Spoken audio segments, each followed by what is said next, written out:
친정은 잘 다녀왔냐가? 제 물음에 대답도 없이 방으로 쏙 들어가 버리는 며느리의 뒷모습에 가슴이 철렁 내려앉았습니다. 흠잡을 데 없이 완벽한 아이였는데 언제부턴가 친정만 다녀오면 방문을 걸어 잠그고 흐느끼는 소리가 들려왔습니다. 오늘도 어김없이 말이죠. 닫힌 방문 너머로 희미하게 들려오는 아이의 울음소리를 들으며 저는 꼼짝도 할 수 없었습니다. 대체 언제부터였을까요? 이 단란했던 우리 집에 이런 서늘한 그림자가 드리워지기 시작한 것이. 이바구 시작 전에 무료로 하실 수 있는 구독과 좋아요 부탁드립니다. 제 기억 속의 그 아이 수진이는 언제나 봄볕 같은 아이였습니다. 늦장가 간 외아들이 어디서 이런 보물을 데려왔나 싶어 처음 인사 오던 날부터 눈에 넣어도 아프지 않을 만큼 예뻤습니다. 조금은 무뚝뚝하고 표현에 서툰 저를 어색해하기는커녕 먼저 다가와 어머니, 제가 딸할게요. 라며 넉살 좋게 웃던 아이였습니다. 그 웃음 한 번에 제 마음의 벽이 스르르 녹아내리는 기분이었죠. 결혼 후에도 며느리는 한결같았습니다. 제가 좋아하는 쑥갓을 듬뿍 넣은 된장찌개를 끓여놓고 저를 기다렸고 주말이면 늦잠 잘 법도 한데 아침 일찍 일어나 구석구석 청소기를 돌렸습니다. 저녁이면 을의 소파에 앉아 뻐근한 제 어깨를 주물러주며 하루의 피로를 풀어주곤 했습니다. 동네 사람들은 하나같이 제게 전생에 나라를 구했다며 저런 며느리는 어디서도 못 얻는다고 부러워했죠. 김 여사님은 며느리가 아니라 딸을 얻었네, 딸을 얻었어 하는 소리를 들을 때마다 제 어깨가 으쓱 올라갔습니다. 저 역시 그렇게 믿었습니다. 남편 없이 외아들 하나 보고 살아온 제 고단했던 삶에 며느리는 신이 내려주신 마지막 선물이라고. 이 평화가, 이 행복이 영원할 것이라고요. 하지만 그 믿음은 아주 작은 균열과 함께 흔들리기 시작했습니다. 석 달하고도 열흘 전 목요일이었습니다. 매주 목요일 오후 친정에 다녀오는 것이 유일한 외출이었던 아이가 그날따라 현관문을 열고 들어서는데 얼굴이 붕어처럼 퉁퉁 부어 있었습니다.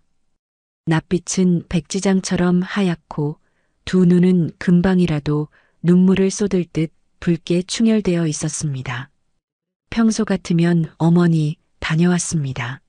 친정엄마가 어머니 갖다 드리라고 약과를 한 상자 싸주셨어요. 하며 낭낭하게 외쳤을 텐데 그날은 고개만 까딱 숙이고는 제 눈을 피했습니다. 신발장에서부터 아이의 어깨는 감당할 수 없는 무게에 짓눌린 듯 축 처져 있었습니다. 뭔가 이상했죠. 아주 많이. 무슨 일 있니? 사부인은 편찮으신데 없고? 아니에요, 어머니. 그냥 오늘따라 차가 좀 막혀서 피곤해서 그래요. 목소리는 잔뜩 잠겨 있었고 말끝은 미세하게 떨리고 있었습니다. 그렇게 말하며 방으로 들어가는 며느리의 뒷모습은 금방이라도 쓰러질 것처럼 위태로워 보였습니다. 피곤해서 그렇다니 그런가 보다 하고 넘기려 했지만 제 마음속에선 불길한 경고음이 울려 퍼졌습니다.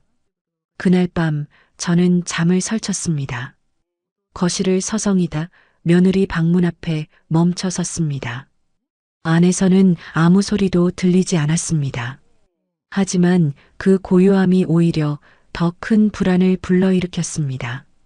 그 다음 주 목요일에도 그 다다음 주 목요일에도 아이는 같은 모습으로 집에 돌아왔습니다. 웃음기가 완전히 사라진 얼굴, 초점 없이 텅 빈 눈빛. 저와 눈이라도 마주칠세라 땅만 보고 걸었고 어쩌다 눈이 마주치면 금방이라도 울음이 터질 것처럼 황급히 고개를 돌리곤 했습니다. 제가 가장 아끼던 돌아가신 친정어머니의 유품이었던 수정무늬 찻잔을 깨뜨리고도 죄송해요. 한마디 없이 멍하니 서 있던 날에는 정말 가슴이 덜컥 내려앉았습니다.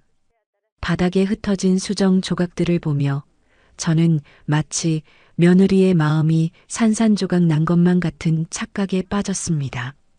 늘 꼼꼼하고 야무졌던 아이가 아니었습니다.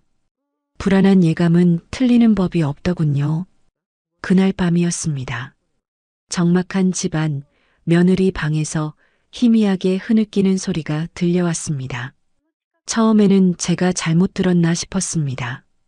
하지만 저는 분명히 들었습니다. 소리내어 엉엉 우는 것도 아니고 목구멍으로 끄끄 울음을 억지로 삼키는 소리.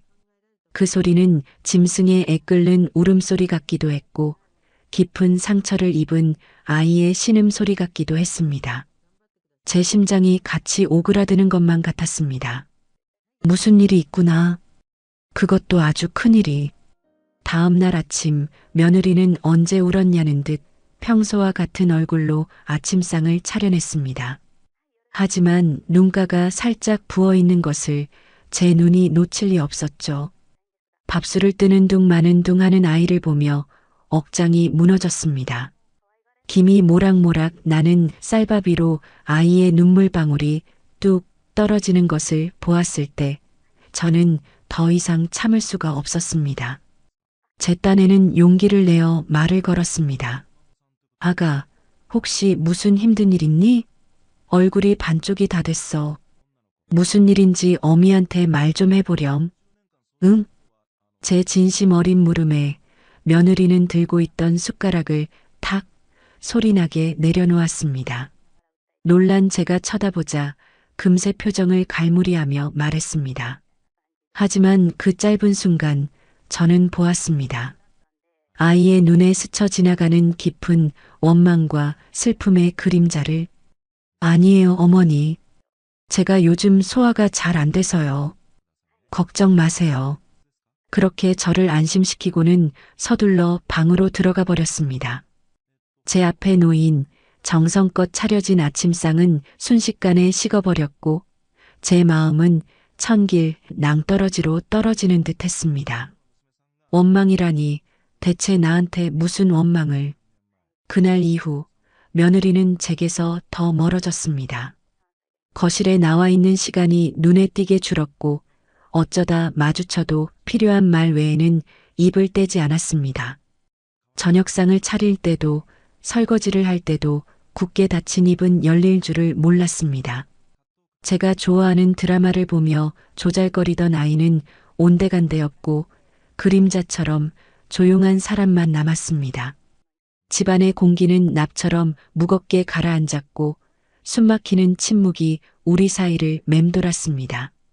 저는 그저 답답한 마음으로 아이의 주변을 맴돌 뿐이었습니다.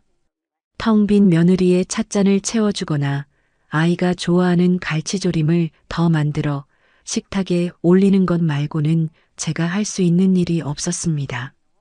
며느리의 방문 앞에서 수십 번을 서성였지만 차마 문을 두드릴 용기가 나지 않았습니다. 제 마음속 불안은 독버섯처럼 자라났지만 섣불리 다가갔다가 아이가 더 깊은 상처를 받을까 두려웠습니다. 아이의 굳게 닫힌 마음의 문 앞에서 저는 무력하고 또 무력했습니다. 그러던 어느 날 저는 며느리가 베란다 구석에 쪼그려 앉아 전화 통화를 하는 것을 보게 되었습니다. 수화기 너머로 무슨 말이 오가는지는 알 수 없었지만 며느리는 금방이라도 무너질 듯 위태로운 목소리로 알았어. 내가 알아서 할게. 응, 걱정 마. 라는 말을 반복하고 있었습니다. 전화를 끄는 아이는 한참 동안이나 멍하니 창밖을 바라보았습니다. 그 옆모습이 어찌나 서럽고 외로워 보이던지 저도 모르게 눈시울이 붉어졌습니다. 오늘 목요일, 아이는 또다시 친정으로 향했습니다. 현관문을 나서는 아이의 뒷모습을 보며 저는 다짐하고 또 다짐했습니다. 오늘이 마지막이라고. 더 이상 이렇게 아이가 고통받는 것을 보고만 있지는 않겠다고. 그리고 지금 아이는 친정에서 돌아와 제 방으로 들어가 버렸습니다. 굳게 닫힌 방문 앞에서 저는 차마 문고리를 잡지 못했습니다. 안에서 새어나오는 작은 흐느낌이 제 가슴을 칼로 저미는 듯 아파왔습니다. 대체 무엇이 내 아가를 저토록 힘들게 하는 걸까요? 웃음을 잃어버린 저 아이를 위해 저는 이제 무엇이라도 해야 했습니다. 그 무엇이 설령해서는 안 될 일이라 할지라도 말입니다. 제 마음속에서 오랫동안 묻어두었던 위험한 결심이 서서히 고개를 들기 시작했습니다. 그 위험한 결심이 싹튼 다음 날부터 저는 그림자가 되기로 마음먹었습니다. 며느리 수진이의 그림자 말입니다. 아이의 일거수일투족을 놓치지 않고 지켜보며 그 깊은 슬픔의 근원이 무엇인지 알아내야 했습니다. 어미로서 당연히 걱정되는 마음과 동시에 대체 무엇이 우리 가정을 이렇게 만들었는지 알아내고야 말겠다는 오기가 제 온몸을 휘감았습니다. 집안의 모든 사물들이 제게 말을 거는 듯 했습니다. 며느리의 손길이 닿았던 모든 공간, 모든 물건에 제 눈길이 머물렀습니다. 사소한 변화라도 발견할 때마다 머릿속은 온갖 의심과 불안으로 들끓었죠. 한 번은 부엌 창가에 놓인 며느리가 애지중지하던 작은 칼랑코의 화분이 눈에 들어왔습니다. 며칠 전까지만 해도 파릇파릇하게 윤기가 흐르던 잎사귀 끝이 노랗게 말라 비틀어져 있었습니다. 물 주는 것을 잊은 것이 분명했습니다. 단 한 번도 그런 적이 없던 아이였습니다. 마치 저 화분이 시들어가는 며느리의 마음을 대변하는 것만 같아 가슴이 아려왔습니다. 변화는 집안 곳곳에서 발견되었습니다. 언제나 반짝거리게 닦여있던 부엌 조리대에는 희미한 얼룩이 져 있었고 다 마신 우유팩이 재활용통이 아닌 식탁 위에 덩그러니 놓여 있었습니다. 늘 정갈하게 정돈되어 있던 소파 쿠션은 삐뚤어져 있었고 아이가 즐겨 읽던 잡지는 몇 주째 같은 페이지를 펼친 채 거실 테이블 위에 방치되어 있었습니다. 그 모든 것들이 제게는 비명이었습니다. 나 좀 봐주세요. 나 너무 힘들어요 하는 아이의 소리 없는 아우성이었죠. 가장 견디기 힘든 것은 며느리의 침묵이었습니다. 개의치 않는 듯 무심한 표정 하지만 그 속에서 무언가 거대한 감정을 필사적으로 억누르고 있다는 것이 느껴졌습니다. 퇴근하고 돌아온 아들과 저녁 식사를 할 때도 아이는 밥그릇에 코를 박은 채 아무 말도 하지 않았습니다. 제가 무슨 말을 걸어도 네, 아니요 같은 단답형 대답이 전부였습니다. 아가, 오늘 미세먼지가 심하다더라. 나갈 때 마스크 꼭 쓰고. 네. 반찬이 입에 안 맞니? 뭐 먹고 싶은 거라도 있어? 아니요. 맛있어요. 그 건조한 대답 끝에 이어지는 정적은 마치 무덤 속의 고요함 같았습니다. 아침마다 마주치는 며느리의 텅 빈 얼굴과 차가운 눈빛, 그 끝없는 침묵은 우리 사이에 보이지 않는 거대한 벽을 쌓아 올렸습니다. 그 벽 앞에서 저는 한없이 작아지는 것을 느꼈습니다. 대체 왜 이렇게 된 거니, 아가? 어느 날 저녁 설거지를 하는 며느리의 뒷모습을 보며 저도 모르게 튀어나온 혼잣말이었습니다. 제 목소리에는 애원과 원망, 그리고 깊은 절망감이 뒤섞여 있었습니다. 제 말에 며느리의 어깨가 움찔하고 굳어지는 것이 보였습니다. 하지만 아이는 뒤돌아보지 않았습니다. 그저 잠시 멈췄던 손을 다시 움직여 뽀드득 소리가 나도록 그릇을 닦을 뿐이었습니다. 그 뒷모습이 어찌나 단호하고 차갑게 느껴지던지 저는 더 이상 아무 말도 할 수 없었습니다. 결국 제 의심은 단 하나, 제 아들에게로 향했습니다. 필시 저놈이 무슨 잘못을 한 게 틀림없다. 회사 일이 힘들다는 핑계로 아내를 외롭게 한 것이거나 아니면 혹시 상상하고 싶지도 않은 끔찍한 생각까지 미치자 저는 더 이상 참을 수가 없었습니다. 그날 밤 저는 늦게 퇴근한 아들을 안방으로 불렀습니다. 너 솔직하게 말해. 수진이한테 무슨 짓 한 거냐? 제 단도직입적인 물음에 아들은 피곤한 얼굴로 머리를 극적이며 되물었습니다. 엄마, 또 시작이야? 내가 뭘 어쨌다고 그래? 뭘 어째? 내각시가 지금 정상이 아니잖니. 매일 밤 울고 웃지도 않고 말도 안 하고 저게 다 너 때문 아니면 뭐 때문이야. 너 혹시 밖에 딴 마음 품고 있는 거 아니지? 제 목소리는 저도 모르게 높아졌고 날카롭게 떨리고 있었습니다. 제 격한 반응에 아들은 깊은 한숨을 내쉬며 제 앞에 마주 앉았습니다. 엄마, 제발 좀 그런 거 절대 아니야. 수진이 그냥 요즘 좀 예민해서 그래. 엄마가 자꾸 그러면 수진이 더 힘들어해. 예민? 멀쩡하던 애가 왜 갑자기 예민해져? 내가 뭘 잘못했으니까 그런 거 아니야. 이놈아, 넌 내 아내가 저렇게 시들어가는데 걱정도 안 되니? 걱정돼. 나도 미치겠다고. 그런데 엄마까지 이러면 내가 어떻게 해? 아들은 버럭 소리를 지르고는 방을 나가버렸습니다. 아들의 뒷모습을 보며 저는 온몸에 힘이 쭉 빠지는 것을 느꼈습니다. 아들의 반응은 제 의심을 더욱 증폭시켰습니다. 미치겠다니. 저건 분명 무언가 큰일을 저지른 놈의 반응이었습니다. 하지만 더 이상 추궁할 수도 없었습니다. 아들의 말처럼 제가 나설수록 상황이 악화될 뿐이라는 생각이 들었기 때문입니다. 며칠 후 저는 다른 방향으로 접근하기로 마음먹었습니다. 아들 문제가 아니라면 남은 것은 친정 문제뿐이었습니다. 홀로 계신 사부인이 혹시 편찮으시기라도 한 걸까? 아니면 사업 자금 때문에 며느리 몰래 빚이라도 진 것일까? 저는 우편함으로 향했습니다. 혹시나 법원이나 은행에서 온 우편물이라도 있을까 싶어서였습니다. 하지만 우편함에는 아파트 관리비 고지서와 광고 전단지뿐 의심스러운 우편물은 보이지 않았습니다. 그래, 내가 너무 나갔어.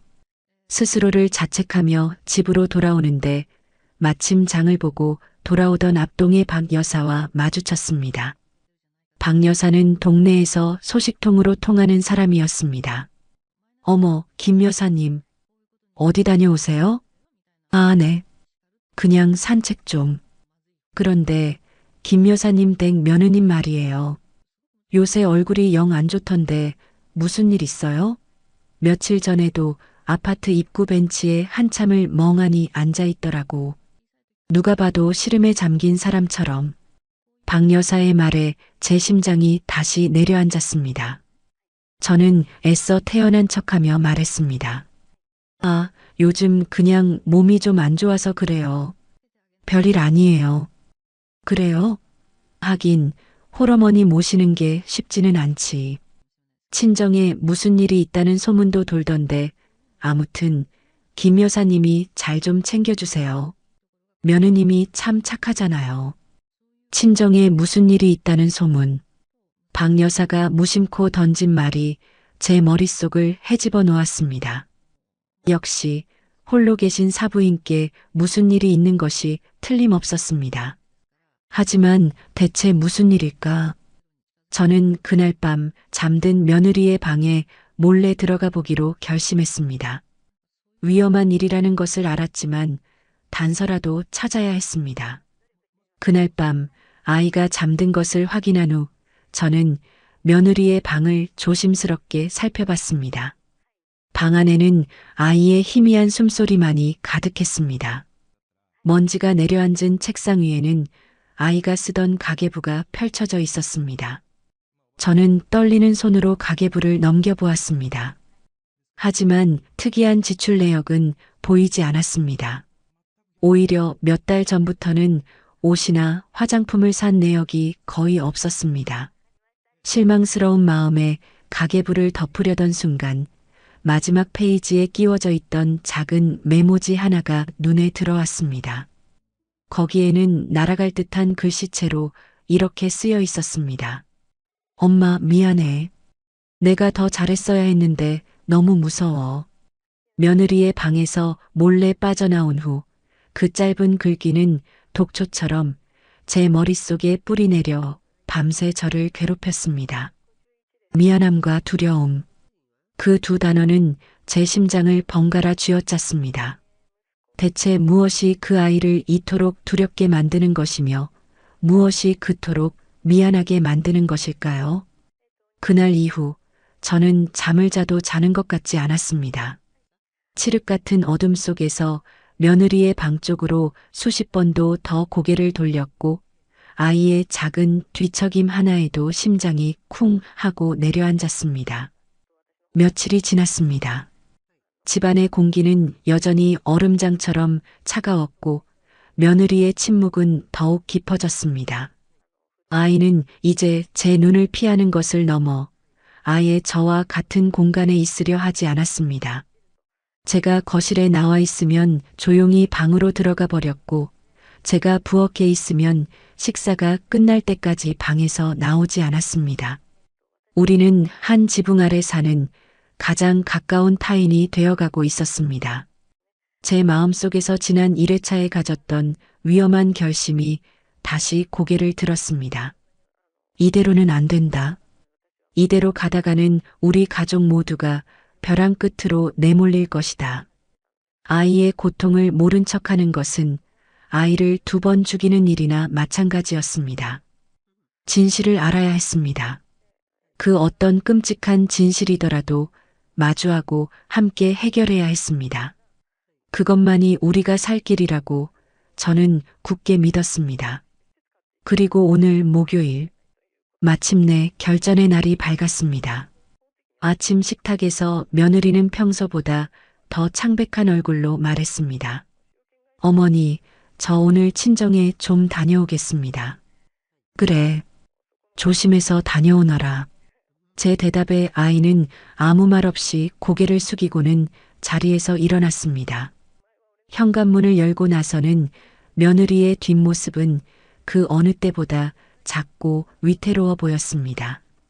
쾅 하고 현관문이 닫히는 소리와 함께 제 심장도 미친 듯이 뛰기 시작했습니다. 지금입니다. 지금이 아니면 안 됩니다. 저는 비틀거리는 걸음으로 아들의 서재로 향했습니다.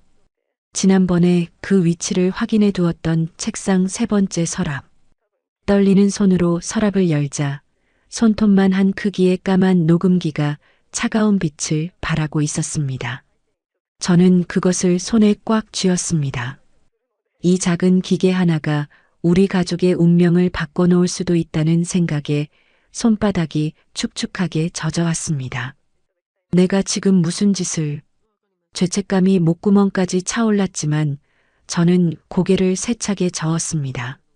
아니, 이건 수진이를 위한 일이야. 우리 모두를 위한 일이야. 저는 도둑처럼 살금살금 며느리의 방으로 향했습니다. 차갑게 식은 문고리를 잡는 순간 등 뒤에서 식은땀이 흘렀습니다. 끼익 하고 문이 열리는 소리가 온 집안을 울리는 것 같았습니다. 방 안은 여전히 서늘한 냉기가 감돌았습니다. 며느리가 떠난 지 얼마 되지 않았음에도 방 안의 공기는 무겁고 탁하게 가라앉아 있었습니다.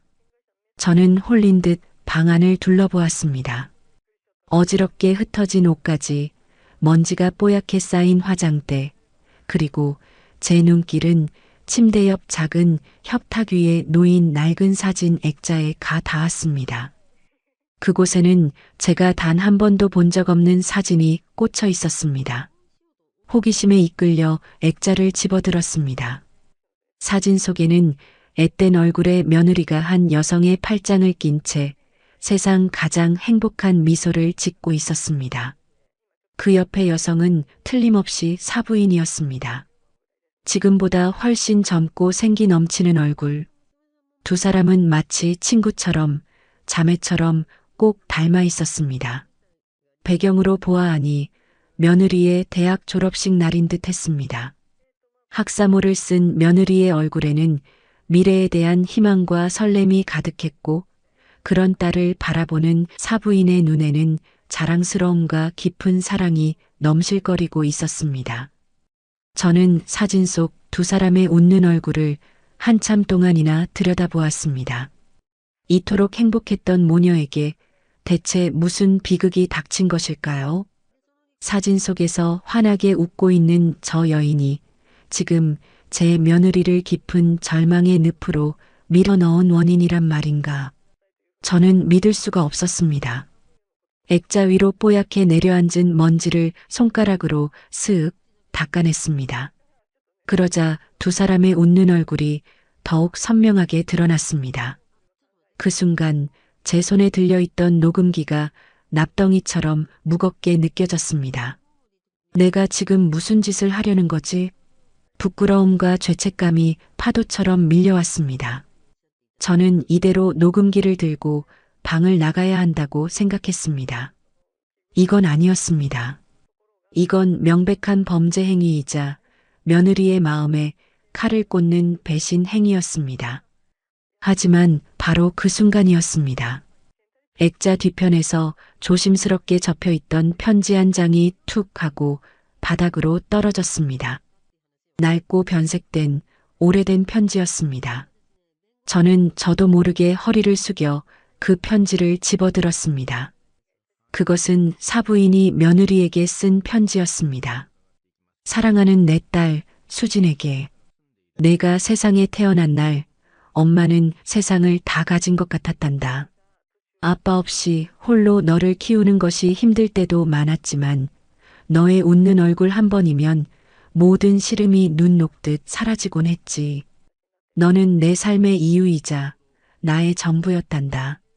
이제 곧 너도 한 남자의 아내가 되고 한 가정의 어머니가 되겠지. 엄마처럼 아등바등 살지 말고 세상에서 가장 행복한 여자가 되어야 한다. 알겠지? 사랑한다, 내 딸. 편지를 읽어 내려가는 동안 제 눈에서는 뜨거운 눈물이 쉴 새 없이 흘러내렸습니다. 편지 곳곳에 번진 눈물 자국은 이 편지를 쓴 사부인의 마음과 이 편지를 수없이 읽었을 며느리의 마음을 고스란히 보여주는 듯 했습니다. 이토록 서로를 아끼고 사랑했던 모녀. 그런데 지금은 왜? 이 편지는 제 남은 이성을 마비시켰습니다. 저는 알아야 했습니다. 이 아름다운 모녀를 갈라놓은 비극의 정체를 반드시 알아내야만 했습니다. 그것이 제가 이 집안의 어른으로서 그리고 며느리를 딸처럼 아꼈던 시어머니로서 해야 할 마지막 도리라고 생각했습니다. 저는 더 이상 망설이지 않았습니다. 눈물을 재빨리 훔치고 방안을 빠르게 훑어보았습니다. 녹음기를 숨길 만한 가장 완벽한 장소. 그것은 바로 며느리의 화장대, 가장 아래 칸 서랍 뒤편의 작은 공간이었습니다. 손이 잘 닿지 않고 눈에도 잘 띄지 않는 곳.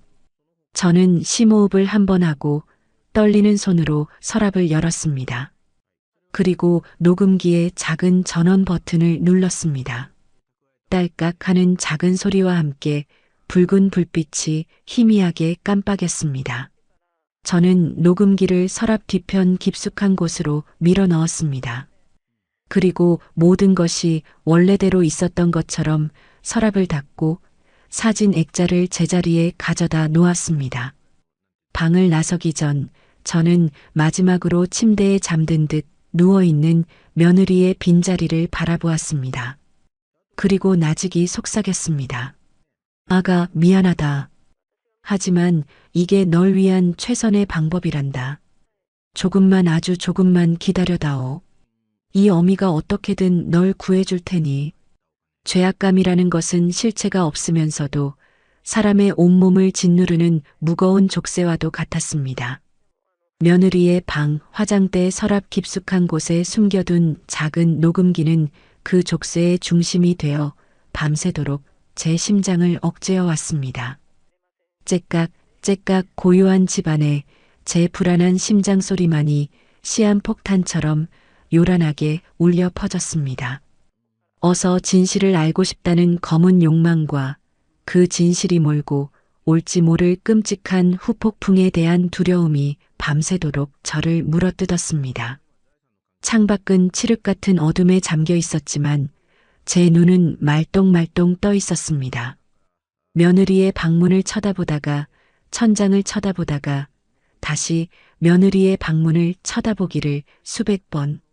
이러다 정말 내가 미쳐버리는 것은 아닐까 하는 공포감마저 들었습니다. 그렇게 뜬 눈으로 밤을 새우고 맞이한 아침, 친정에 다녀온 며느리는 그날도 어김없이 텅 빈 얼굴로 돌아왔습니다. 평소보다 더 늦은 시간이었습니다. 어둠이 짙게 깔린 현관으로 들어서는 아이의 모습은 마치 영혼이 모두 빠져나간 껍데기 같았습니다. 비에 젖은 생쥐처럼 온몸은 축 늘어져 있었고 아이의 손에 들려있던 가방은 금방이라도 바닥에 떨어질 듯 위태로워 보였습니다.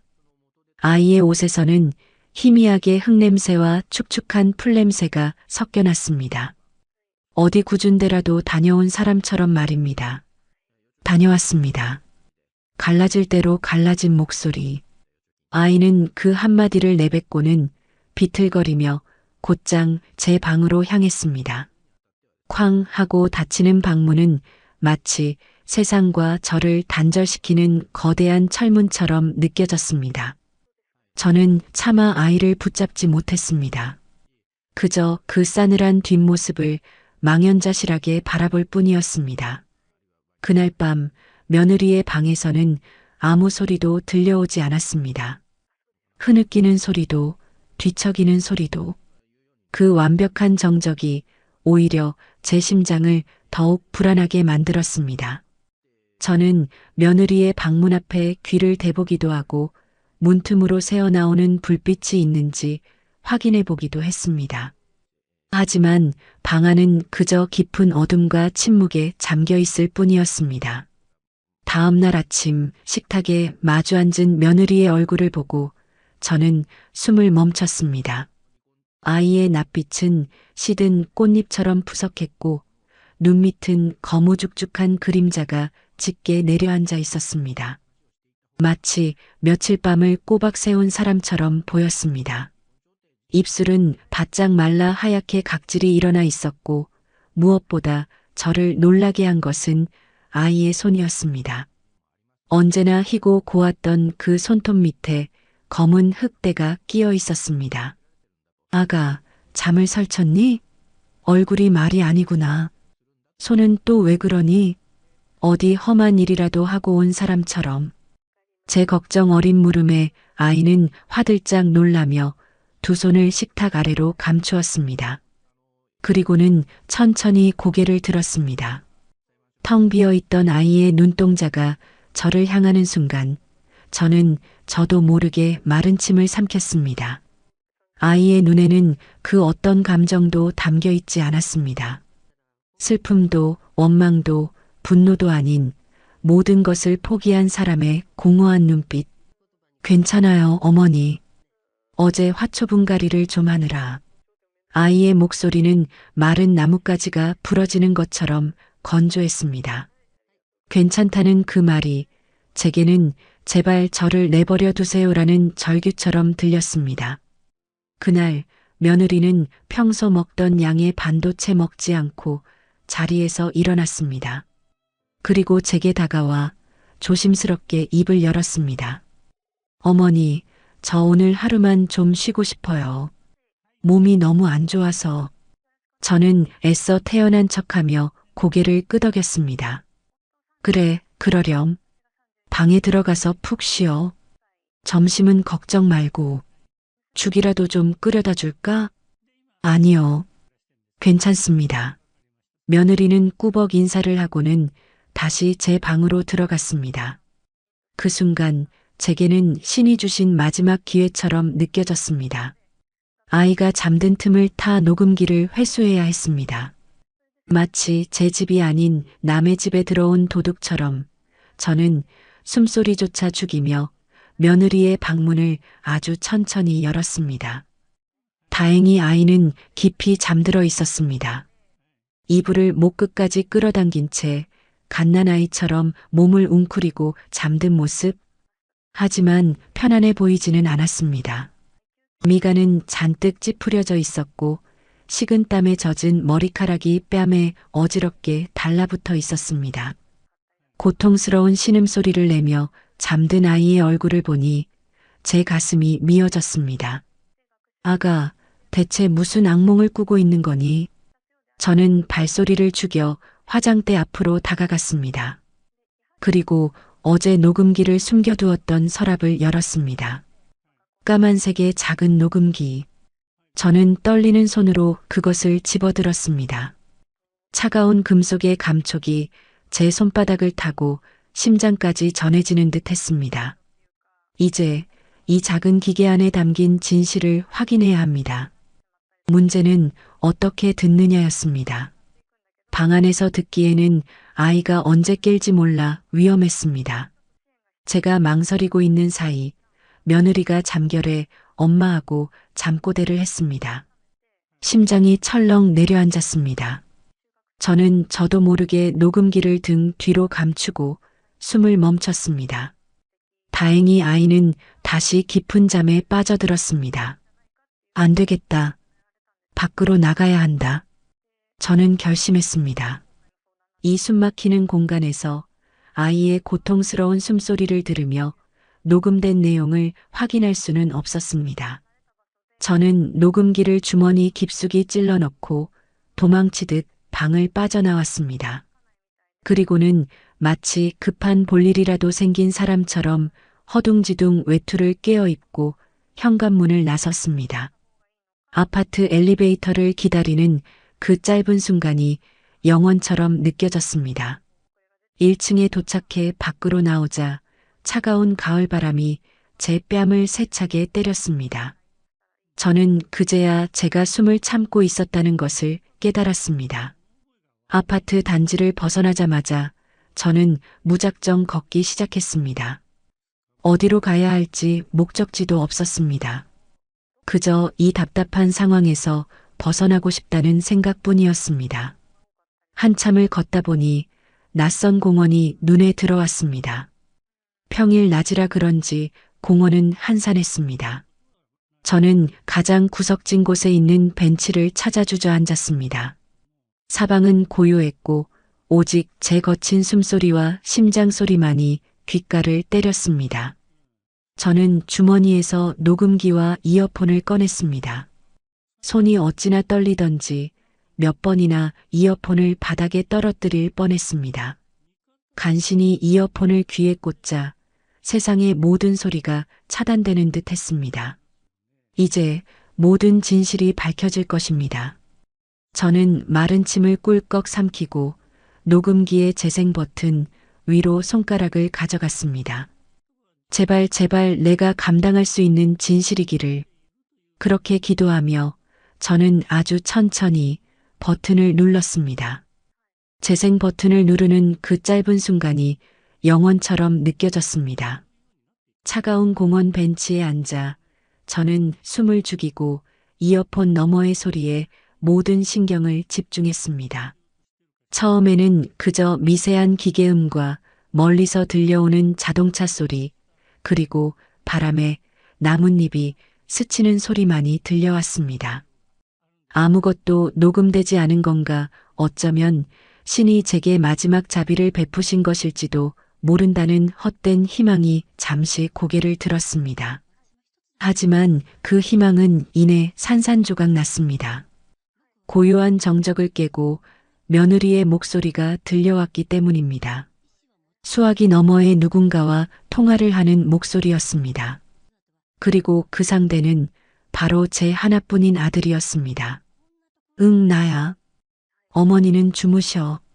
고요한 밤 숨죽여 속삭이는 며느리의 목소리였습니다. 그 목소리는 평소 제가 듣던 낭낭하고 밝은 목소리가 아니었습니다. 물에 흠뻑 젖어 축 늘어진 솜처럼 힘없고 위태로운 목소리였습니다. 오늘 엄마 보고 왔어. 그런데 며느리의 목소리가 심하게 떨리기 시작했습니다. 그리고 이내 끄끄거리며 울음을 억지로 삼키는 소리가 이어졌습니다. 그 소리는 제 고막을 날카롭게 파고들었고 제 심장은 바닥 없는 늪으로 추락하는 듯 했습니다. 여보, 나 어떡해. 엄마가 오늘도 날 못 알아봤어. 청천벽력 같은 소리였습니다. 저는 제 귀를 의심했습니다. 못 알아봤다고? 일평생 딸 하나만 바라보며 살아온 사부인이 눈에 넣어도 아프지 않을 그 예쁜 딸을 못 알아봤다는 말인가? 그럴 리가 없었습니다. 그냥 멍하니 창밖만 쳐다보고 있는데 그 눈이 너무 낯설어서 꼭 다른 사람 같아서 너무 무서웠어.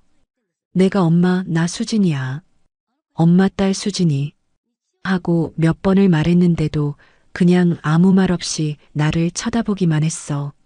마치 처음 보는 사람처럼. 며느리의 울음 섞인 목소리가 제 심장을 갈기갈기 찢어 놓았습니다.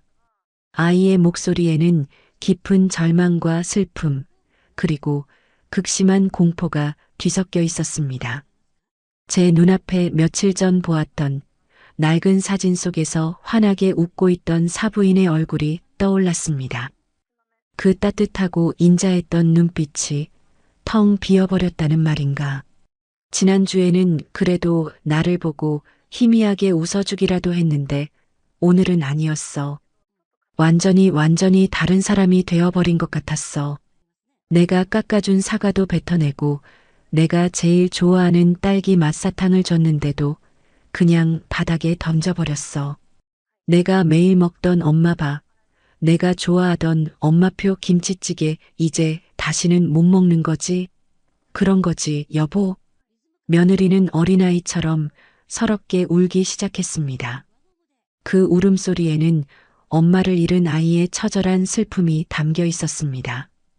더 이상 이 세상에 내 편은 없다는 완전한 고독과 절망의 울부짖음이었습니다. 저는 이어폰을 쥔 채 그 자리에 얼어붙었습니다. 온몸의 피가 차갑게 식는 것 같았습니다. 치매. 그 두 글자가 망치처럼 제 머리를 사정없이 내리쳤습니다. 그렇습니다. 사부인이 그토록 정정하고 고우셨던 사부인이 치매에 걸리신 것이었습니다. 그리고 제 며느리는 그 끔찍하고 잔인한 현실을 홀로 감당하고 있었던 것입니다. 어머니한테는 아직 말씀 못 드렸어. 차마 말씀드릴 수가 없었어. 안 그래도 혼자 아들 키우고 살림 걱정에 힘드신 분인데 나까지 짐이 될 수는 없잖아. 어떻게 그런 무거운 짐을 또 지게 해. 당신이라도 내 옆에 있어줘서 정말 다행이야. 당신마저 없었으면 나 정말 어떻게 됐을지 몰라. 며느리의 마지막 말은 날카로운 비수가 되어 제 심장에 깊숙이 박혔습니다. 짐이 되기 싫어서, 저를 걱정시키기 싫어서, 그 여리고 착한 아이는 세상이 무너지는 것 같은 고통 속에서도 제 앞에서는 애써 웃어 보였던 것입니다. 그런데 저는 그런 아이의 마음도 모르고 그저 아이의 변한 모습만을 탓하며 의심하고 몰래 녹음기까지 설치하며 아이의 가장 아픈 상처를 후벼 팠습니다. 눈앞이 캄캄해졌습니다. 손에서 힘이 풀리면서 녹음기가 바닥으로 툭 떨어졌습니다. 온몸이 사시나무처럼 떨려왔고 숨을 쉴 수가 없었습니다. 가슴을 쥐어짜는 듯한 고통에 저는 벤치에 엎드려 소리 없이 오열했습니다. 미안하다, 아가. 정말 미안하다. 이 못난 어미를 용서하지 마라. 눈물이 쉴 새 없이 흘러내려 제 옷깃을 적셨습니다. 지난 몇 달간 아이가 보였던 모든 이상 행동들이 퍼즐 조각처럼 맞춰지기 시작했습니다. 헬쑥했던 얼굴, 텅 비었던 눈빛, 잦은 실수, 그리고 깊은 침묵까지. 그 모든 것이 홀로 감당하기에는 너무나도 버거웠던 슬픔의 무게 때문이었습니다. 손톱 밑에 끼어있던 검은 흙대는 아마도 치매에 걸린 어머니가 흙을 만지거나 혹은 넘어져 다친 것을 수습하다 생긴 상처였을지도 모릅니다. 저는 오열했습니다. 소리 없이 가슴을 쥐어뜯으며 울었습니다. 왜 몰랐을까요? 왜 진작 알아채지 못했을까요? 그저 아이의 곁에서 따뜻한 말 한마디 건네주지 못하고 오히려 아이를 의심하며 더 깊은 상처를 준 제 자신이 너무나도 원망스러웠습니다. 아이가 얼마나 외롭고 무섭고 절망스러웠을까요? 세상에 기댈 곳 하나 없이 캄캄한 어둠 속을 홀로 걸어가는 기분이었을 것입니다. 한참을 울었을까요? 저는 너덜너덜해진 몸을 이끌고 자리에서 일어났습니다. 이제 제가 해야 할 일은 정해졌습니다. 더 이상 망설일 수도 망설여서도 안 되었습니다. 저는 비틀거리는 걸음으로 집을 향해 걷기 시작했습니다. 하지만 집으로 향하는 발걸음은 천근만근 무거웠습니다. 며느리의 얼굴을 어떻게 봐야 할지, 무슨 말을 해야 할지 아무 생각도 나지 않았습니다. 그저 미안하고 또 미안할 뿐이었습니다. 집에 도착했을 때 며느리는 거실 소파에 웅크리고 앉아 있었습니다. 퉁퉁 부은 눈으로 초점 없는 시선으로 TV를 보고 있었습니다. 제가 들어온 것도 모르는 듯 했습니다. 저는 조용히 아이의 곁으로 다가가 앉았습니다. 그리고 아이의 차가운 손을 조심스럽게 잡았습니다. 제 손길에 아이는 화들짝 놀라며 저를 쳐다보았습니다. 아이의 눈동자가 불안하게 흔들렸습니다. 어머니, 언제 오셨어요? 저는 아무 말 없이 그저 아이의 손을 더욱 꽉 잡았습니다. 그리고 떨리는 목소리로 아주 어렵게 입을 열었습니다. 아가. 제 목소리가 거실의 무거운 침묵 속으로 힘없이 퍼졌습니다. 소파에 웅크리고 있던 수진이의 어깨가 제 손길에 화들짝 놀라며 떨렸습니다. 아이는 천천히 고개를 들었고 그렁그렁한 눈물로 젖은 눈동자가 저를 향했습니다.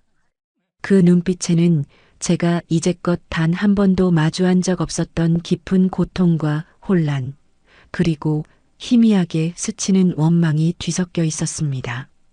그저 늘 밝고 상냥하게만 보였던 며느리의 얼굴 뒤에 이토록 짙은 그림자가 드리워져 있었다는 사실을 저는 지난 수개월 동안 단 한 번도 알아채지 못했습니다. 그 사실이 제 심장을 더욱 아프게 찔렀습니다.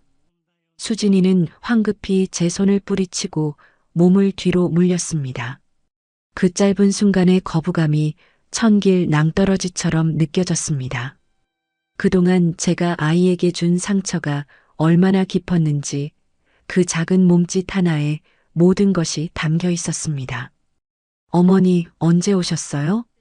메마르고 갈라진 목소리. 아이는 애써 감정을 추스르려는 듯 아랫입술을 깨물었습니다. 하지만 이미 터져나온 눈물은 멈출 기미를 보이지 않았습니다.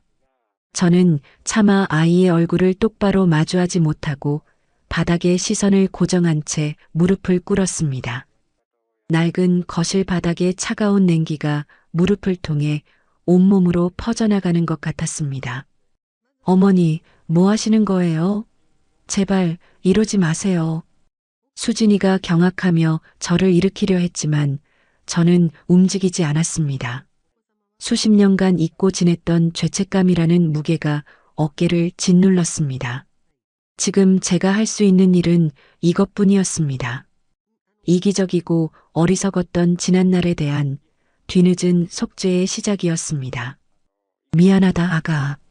정말 미안하다. 내가 다 잘못했다. 제 입에서 터져나온 흐느낌의 수진이는 더 이상 말을 잇지 못했습니다. 아이 역시 그 자리에 주저앉아 얼굴을 감싸고 울기 시작했습니다. 어머니, 어머니. 아이는 그 말만 반복하며 서럽게 울었습니다. 그동안 얼마나 많은 밤을 혼자서 이렇게 울었을까요? 얼마나 많은 슬픔을 속으로 삼켜야 했을까요? 그제야 저는 아이의 침묵이 단순한 반항이나 무관심이 아니었음을, 사무치는 외로움의 다른 이름이었음을 깨달았습니다. 우리 두 사람의 울음소리가 적막한 거실을 가득 메웠습니다.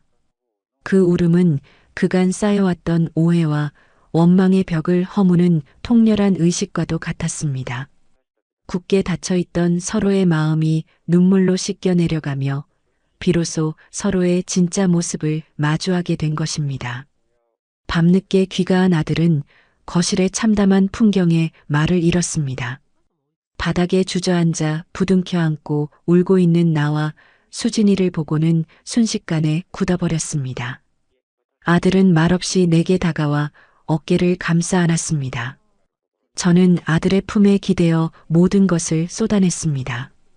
녹음기를 설치했던 비겁함, 아이를 오해하고 몰아세웠던 잔인함, 그리고 그 모든 것의 원인이었던 사부인의 병까지. 내 고백을 듣는 아들의 얼굴은 차갑게 굳어갔습니다. 실망과 분노, 그리고 연민이 뒤섞인 복잡한 표정으로 저를 바라보았습니다. 엄마 정말 내가 그랬다. 내가 내 철을 못 믿고 이런 짓까지 했다. 사부인 일도 다 들었어. 미안하다 아들아. 정말 미안하다. 아들은 아무 말 없이 제 등을 토닥여 주었습니다. 그 따뜻한 손길에 저는 더 큰 죄책감을 느꼈습니다. 이 착한 아들을, 그리고 그 아이의 착한 아내를 제가 얼마나 힘들게 했던가. 그날 밤 저는 잠을 이룰 수 없었습니다. 캄캄한 어둠 속에서 홀로 거실에 앉아 내가 저지른 잘못들을 하나하나 되짚어 보았습니다. 수진이가 처음 우리 집에 들어왔던 날 환하게 웃으며 어머니라고 부르던 모습, 어색함을 풀기 위해 서툰 솜씨로 끓여주었던 된장찌개, 아들과 다툴 때마다 내 편을 들어주던 속 깊은 아이, 그 모든 기억들이 가슴을 후벼 팠습니다. 나는 왜 그토록 아이를 믿지 못했을까? 왜 따뜻한 말 한마디 건네는 대신 의심과 질책으로 아이를 밀어냈을까? 모든 것이 나의 이기심과 옹졸함 때문이었습니다. 늙어가는 것에 대한 두려움, 외로움, 그리고 아들을 빼앗길지도 모른다는 어리석은 질투심이 나를 괴물로 만들었던 것입니다. 다음 날 아침 저는 뜬 눈으로 밤을 새우고 부엌으로 향했습니다. 수진이가 좋아하는 북엇국을 끓였습니다. 보글보글 끓는 국을 보며 생각했습니다. 이제 더는 아이를 혼자 두지 않으리라. 그 무거운 짐을 함께 나눠지리라. 아침 식사를 위해 식탁에 앉았지만 며느리는 방에서 나오지 않았습니다. 아들은 조용히 밥을 먹다가 제 눈치를 살피며 말했습니다. 엄마, 제가 얘기해 볼게요. 아니다. 내가 해야 할 일이다. 내가 직접 사과해야지. 저는 자리에서 일어나 쟁반에 따뜻한 북엇국과 밥, 그리고 몇 가지 반찬을 담았습니다. 떨리는 손으로 쟁반을 들고 며느리의 방문 앞에 섰습니다. 문고리를 잡으려다 몇 번이나 망설였습니다. 문을 열고 들어갔을 때 아이가 저를 어떤 눈으로 바라볼지 두려웠습니다. 아가 문 좀 열어보렴. 어미가 할 말이 있다. 안에서는 아무런 대답이 없었습니다. 저는 문에 기대어 제 마음속에 담아두었던 말들을 하나씩 꺼내놓기 시작했습니다. 내가 다 잘못했다, 아가. 너 혼자 얼마나 힘들었니? 그걸 모르고 널 탓하고 의심하고 정말 미안하다. 염치 없는 거 알지만 그래도 이 어미 얼굴 봐서 밥 한 술만 뜨자. 응? 제 목소리는 눈물에 젖어 심하게 떨렸습니다. 한참 동안 문을 사이에 두고 실랑이를 벌였을까? 문이 아주 조금 열렸습니다. 틈새로 보이는 수진이의 얼굴은 눈물로 엉망이었습니다. 아이는 아무 말 없이 쟁반을 받아들고 다시 문을 닫았습니다. 저는 그 자리에 주저앉아 또다시 눈물을 흘렸습니다. 아이가 쟁반을 받아준 것만으로도 아주 작은 희망의 불씨를 본 것 같았습니다. 어젯밤에 폭풍이 지나간 거실은 적막했습니다. 켜켜이 쌓였던 오해와 원망의 벽이 한순간에 무너져 내린 자리에 남은 것은 공허함과 깊이를 알 수 없는 슬픔뿐이었습니다. 수진이는 소파 구석에 몸을 웅크린 채 뜬 눈으로 밤을 새웠고 저 역시 주방 식탁 의자에 꼿꼿이 앉아 옴짝달싹할 수 없었습니다. 아이의 방에서 새어나오던 희미한 흐느낌은 비수가 되어 제 심장에 박혔습니다. 그 소리는 제가 얼마나 어리석고 잔인한 시어머니였는지를 밤새도록 되뇌게 만들었습니다. 며느리가 힘들어할 때마다 그 원인을 의심했던 지난 날들이 파노라마처럼 스쳐 지나갔습니다. 아이가 보냈던 수많은 구조 신호를 저는 아예 알아채지도 못했습니다. 그저 제 기준과 제 방식대로 며느리를 판단하고 재단하며 보이지 않는 벽을 쌓아 올렸던 것입니다. 새벽녘의 푸른빛이 거실을 희미하게 밝힐 무렵 수진이가 방에서 나왔습니다. 퉁퉁 부은 눈, 핏기 하나 없는 창백한 얼굴. 아이는 물 한 잔을 마시기 위해 주방으로 향하다 저를 발견하고는 그 자리에 우뚝 멈춰 섰습니다. 그 눈빛에는 더 이상 원망이나 경계심이 아닌 모든 것을 체념한 듯한 깊은 슬픔과 공허함만이 가득했습니다. 저는 자리에서 일어나 아이에게 다가갔습니다. 그리고는 아무 말 없이 그 여린 어깨를 가만히 감싸 안았습니다. 어깨가 가늘게 떨리고 있었습니다. 따뜻한 체온이 서로에게 전해지며 굳게 닫혔던 제 마음의 빗장이 풀리는 듯 했습니다. 아가, 갈라진 목소리로 힘겹게 아이를 불렀습니다. 내가 다 잘못했다. 내가 너를 오해했다. 이 못난 시어미를 용서해라. 내 진심 어린 사과에 수진이의 눈에서 다시 눈물이 방울져 떨어졌습니다. 아이는 고개를 저으며 다른 손으로 제 손을 마주 잡아왔습니다. 아니에요. 어머니, 제가 더 죄송해요. 진작 말씀드리지 못해서. 아니다, 아가. 어찌 나한테 그런 말을 할 수 있었겠니? 내가 널 몰라도 너무 몰랐다. 내가 혼자서 얼마나 힘들었을꼬. 제 말에 수진이는 끝내 참았던 울음을 터뜨렸습니다. 그 울음은 더 이상 절망의 눈물이 아니었습니다. 비로소 기댈 곳을 찾았다는 안도감, 혼자가 아니라는 위안이 담긴 뜨거운 눈물이었습니다. 저는 아이를 더 세게 끌어안고 그 작은 등을 하염없이 쓸어내렸습니다. 어머니, 저 너무 무서웠어요. 엄마가 저를 잊어버리는 게 너무 무서웠어요. 아무에게도 말할 수 없어서 혼자서 너무 외로웠어요. 수진이의 흐느낌 섞인 고백은 제 심장을 갈갈이 찢는 듯 했습니다. 나는 아이의 등을 토닥이며 그동안 참아 하지 못했던 말을 꺼냈습니다. 내 친정 엄마는 내 가족이나 마찬가지다. 이제 혼자 짊어지지 마라. 내 진심 어린 말에 수진이의 울음소리가 더욱 커졌습니다. 제 품에 얼굴을 묻고 어린아이처럼 서럽게 우는 아이의 등을 쓸어주며 저 역시 눈물을 흘렸습니다. 원망과 미움이 씻겨 내려간 자리에 따뜻한 연민과 애정이 차오르는 것을 느꼈습니다. 아가, 이제 괜찮다. 내가 있잖니. 내가 다 들어줄게. 함께 이겨내자, 응? 한참을 그렇게 서로를 부둥켜 안고 울고 난 뒤 우리는 조금 진정된 모습으로 서로를 마주 보았습니다. 저는 수진이의 눈물 젖은 얼굴을 손으로 부드럽게 닦아주었습니다. 그동안 서로를 향했던 날카로운 감정들이 눈 녹듯 사라지고 그 자리에는 서로를 향한 애틋함만이 남았습니다. 아들이 출근한 후 저는 부엌으로 들어가 아침을 준비하기 시작했습니다. 수진이가 좋아하는 북엇국을 끓이고 냉장고에 있던 밑반찬들을 꺼내 정갈하게 상을 차렸습니다. 혼자서는 넘기기 힘들었던 밥이지만 함께라면 조금은 나을 것 같았습니다. 아가, 밥 먹자. 든든하게 먹어야지. 수진이는 말없이 식탁에 와 앉았습니다. 숟가락을 들었지만 쉽게 입으로 가져가지 못했습니다.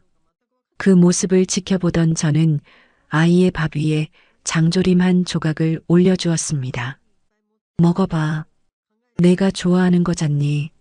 수진이는 고개를 들어 저를 바라보았습니다. 그리고는 이내 작은 소리로 말했습니다. 어머니, 죄송해요. 그리고 감사해요.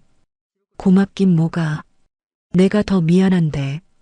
이제부터라도 내가 잘할게. 정말이다. 그날 오후, 우리는 함께 수진이의 친정 앨범을 꺼내 보았습니다. 앨범 속에는 젊고 아름다운 사부인의 모습과 그 곁에서 해맑게 웃고 있는 어린 수진이의 모습이 가득했습니다. 수진이는 사진 한 장 한 장을 넘길 때마다 엄마와의 추억을 이야기했습니다. 저는 그 이야기들을 조용히 들으며 아이가 겪었을 아픔과 그리움의 깊이를 조금이나마 헤아릴 수 있었습니다. 사부인, 참 고우셨네. 너랑 정말 많이 닮았다. 제 말에 수진이는 희미하게 미소를 지었습니다. 네, 어머니. 정말 좋은 분이셨어요. 수진이의 눈가에 다시 눈물이 어렸지만 그 눈물은 더 이상 절망의 눈물이 아니었습니다. 그리움과 사랑이 담긴 따뜻한 눈물이었습니다. 저는 가만히 아이의 어깨를 감싸 안았습니다. 걱정 마라, 아가. 우리가 끝까지 사부인 곁을 지켜드리자. 수진이는 말없이 고개를 끄덕였습니다. 창밖으로는 저녁 노을이 붉게 물들고 있었습니다. 그 노을빛을 받으며 우리는 비로소 진정한 가족이 되어가고 있었습니다. 아직 우리 앞에는 넘어야 할 산이 많았지만 이제는 두렵지 않았습니다. 함께라면 그 어떤 시련도 이겨낼 수 있을 것만 같았습니다. 이제는 제가 아이의 든든한 버팀목이 되어주어야 할 차례였습니다. 이른 아침의 공기가 서늘하게 피부를 감쌌습니다. 아들 민준이 출근길에 차를 세우고는 운전석 창문을 내렸습니다. 그의 시선은 나란히 서 있는 저와 수진에게 번갈아 머물렀습니다. 어색하지만 전날 밤의 폭풍 같은 감정의 소용돌이를 지나온 후 저희 사이에는 묘한 평온함이 자리 잡고 있었습니다. 어머니, 수진아, 정말 괜찮으시겠어요? 민준의 목소리에는 걱정과 미안함, 그리고 약간의 안도가 뒤섞여 있었습니다. 어젯밤 수진이 잠든 사이 저는 아들에게 모든 것을 털어놓았습니다. 아내는 어머니의 병간호를 위해 매일 홀로 먼 길을 오갔고 자신은 그 사실을 전혀 몰랐다는 것에 대한 충격과 자책감에 아들은 밤새 잠을 설쳤습니다. 괜찮다. 걱정 말고 회사 잘 다녀오너라. 이젠 나도 있으니 괜찮다. 제가 담담하게 말하며 수진의 어깨를 가볍게 다독였습니다. 수진은 창백한 얼굴이었지만 억지로 미소를 지어 보였습니다. 응, 여보. 걱정 마. 어머니랑 같이 다녀올게. 저녁에 봐요. 민주는 한참을 더 저희를 바라보다가 복잡한 심경이 담긴 한숨과 함께 차를 몰아 떠나갔습니다. 그의 차가 시야에서 사라질 때까지 저와 수진은 말없이 서 있었습니다. 서로의 마음속에 자리 잡은 상처와 회한의 무게가 아직은 버거웠지만 이제는 혼자가 아니라는 사실이 작은 위안이 되었습니다. 가자, 아가. 사부인 기다리시겠다. 제가 먼저 발걸음을 옮겼습니다. 제 손에는 정성껏 싼 도시락 가방이 들려 있었습니다. 밤새 고민하며 수진이가 좋아했던 반찬과 사부인이 드시기 편하도록 부드럽게 만든 음식을 준비했습니다. 그것은 저의 서툰 사과이자 앞으로 함께하겠다는 무언의 약속이었습니다.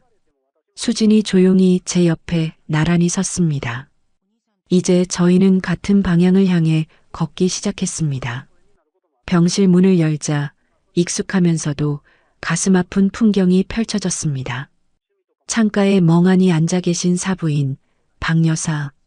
햇살이 그녀의 야윈 어깨 위로 쏟아져 내리고 있었지만 그 모습은 어딘지 모르게 쓸쓸하고 외로워 보였습니다. 수진이의 어머니는 제가 기억하던 고운 모습이 아니었습니다. 세월의 흔적이 깊게 패인 얼굴, 초점을 잃고 허공을 응시하는 눈동자는 마음을 아프게 했습니다. 엄마 나왔어. 수진이. 수진이가 다가가 손을 잡으며 다정하게 말을 걸었습니다. 박 여사는 천천히 고개를 돌려 수진이를 바라보았지만 그 눈빛에는 아무런 감정도 담겨 있지 않았습니다. 마치 낯선 사람을 보는 듯한 시선이었습니다. 누구세요? 그 한마디에 수진이의 얼굴이 순간 굳어졌습니다. 애써 미소를 지으며 다시 한번 자신을 설명하려 했지만 목소리가 떨려 나왔습니다. 엄마, 나 수진이야. 기억 안 나? 그리고 시어머니도 같이 오셨어. 수진이가 저를 가리키며 말했습니다. 그제야 사부인의 시선이 제게로 향했습니다. 저는 어색하게 웃으며 고개를 숙였습니다. 안녕하세요, 사부인. 저예요, 수진이 시어미. 사부인은 아무 말 없이 저를 빤히 쳐다보았습니다. 그 시선이 너무나 날카로워 온몸이 굳어지는 듯 했습니다. 그러다 갑자기 어린아이처럼 표정을 구기며 소리치기 시작했습니다. 싫어. 당신들 누구야? 내 집에서 나가. 우리 수진이 데려와. 내 딸. 사부인의 갑작스러운 행동에 병실 안의 공기가 얼어붙었습니다. 수진이는 그 자리에 얼어붙었고 눈에는 금세 눈물이 차올랐습니다. 저는 당황하지 않고 조용히 수진이의 어깨를 감싸 안았습니다. 아가, 괜찮다. 괜찮아. 놀라지 마라. 저는 수진이를 다독이며 사부인 앞에 함께 무릎을 꿇었습니다. 사부인, 놀라게 해드려서 죄송합니다. 저희는 나쁜 사람들 아니에요. 사부인 보고 싶어서 해서 같이 왔습니다. 이것 좀 보세요. 수진이가 사부인 좋아하시는 나물 묻혀왔어요. 맛 좀 보세요. 저는 준비해온 도시락을 열어 사부인 앞에 내밀었습니다. 사부인은 여전히 경계심을 풀지 않았지만 고소한 참기름 냄새가 퍼지자 잠시 행동을 멈췄습니다. 그리고는 조심스럽게 손을 뻗어 나물 한 가닥을 집어 입으로 가져갔습니다. 짜다. 한참 만에 뱉어낸 사부인의 말에 수진이의 얼굴에 희미한 미소가 번졌습니다. 엄마, 그거 엄마가 좋아하시는 거잖아. 수진이? 사부인의 눈동자에 잠시 초점이 돌아오는 듯 했습니다. 그 순간 수진이의 눈에서 참았던 눈물이 주르륵 흘러내렸습니다. 응, 엄마. 나야, 수진이. 저는 말없이 그 모습을 지켜보았습니다.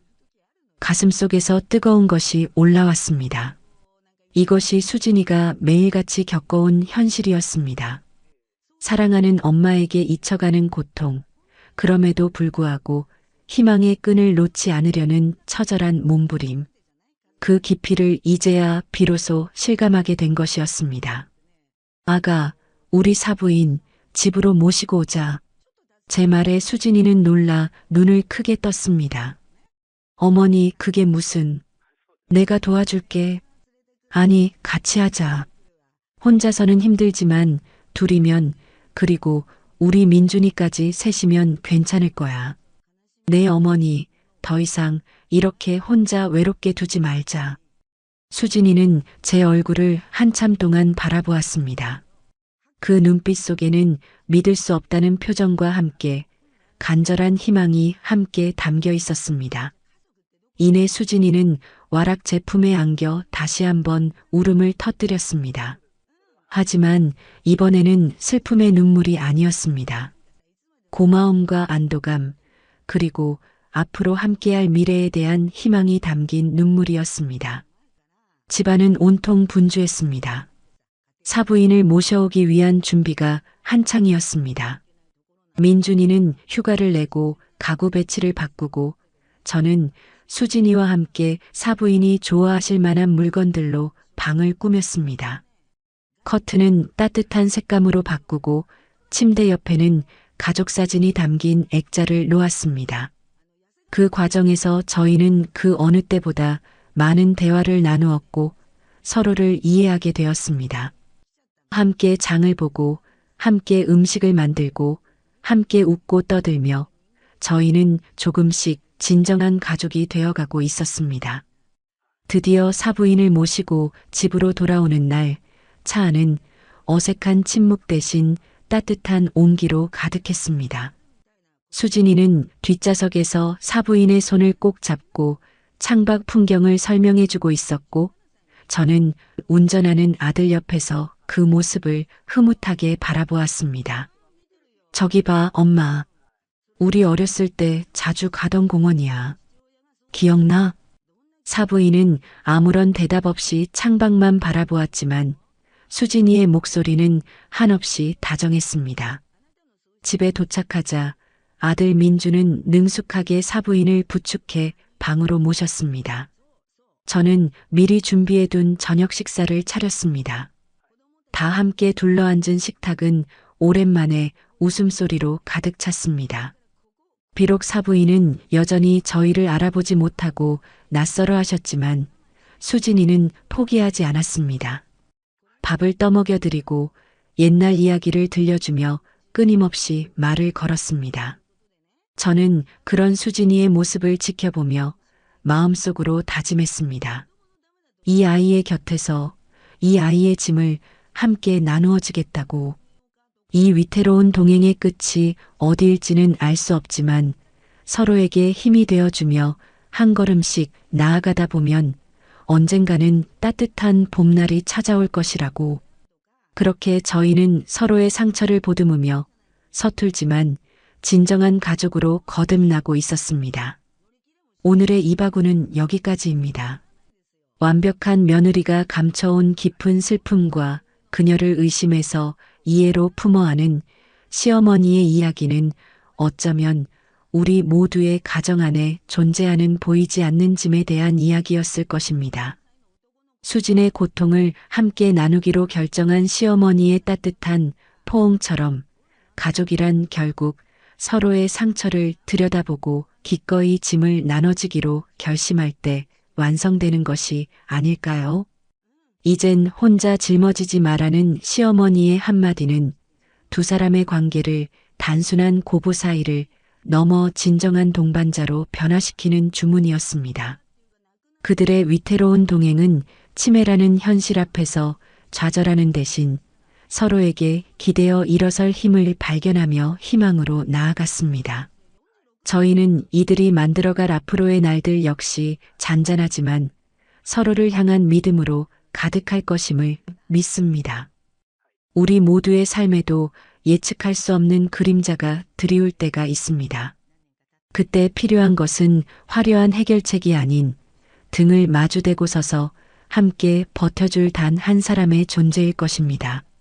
시어머니와 며느리가 진정한 가족으로 거듭나는 모습을 통해 여러분의 가정에도 서로를 향한 따뜻한 이해와 깊은 사랑이 늘 함께하기를 진심으로 바랍니다.